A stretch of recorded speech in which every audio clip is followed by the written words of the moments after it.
Nagmamaganda at feeling diva. Ganda Wanda.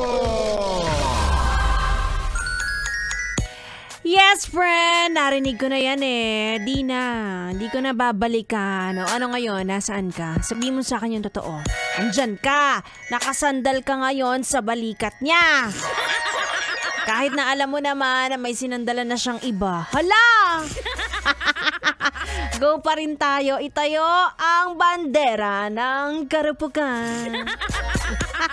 Magandang gabi mga yes friend, it's me. Ganda Wanda kasama nyo na ngayong gabi dito sa 101.1 Yes FM.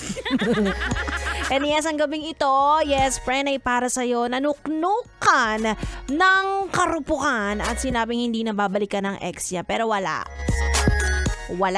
kang isang salita. Isang araw pa lang naghihiwalay, ayan bumalik na agad. Ano ba naman yan? Ito sasabihin ko ha. Matagal ko na tong panata.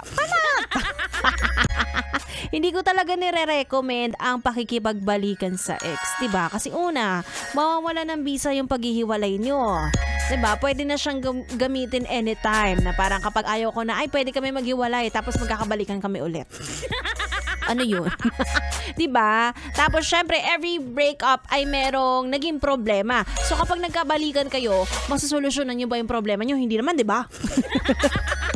So yun at yun lang din ulit ang inyong mga pag-aawayan. At bilang tao, diba, mag-iwan naman tayo ng dignidad sa ating sa ating sarili. Dapat 100% tayong desidido at wag nating gamiting hi, hello ang pakikipag-hiwalay. Ikaw talaga. Siguro para sa akin, acceptable ang comeback kapag matagal na kayo naghiwalay at ibang version na ng inyong mga sarili ang ihaharap nyo sa isa't isa. Diba? Naging si Angelina Jolie, ganon. How I wish. Diba? Ganon. Ikaw kasi konting lang kumain ka na ba? Galit ba? Bibigay agad! Ay nako, nakakaloka. Wag ganyan, hindi nakakaganda.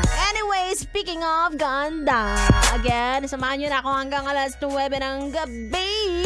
It's me, Ganda Wanda. Kaya naman, ituloy muna natin ang ating tugtugan at tuto ka lang dito lang sa 101.1 Yes FM.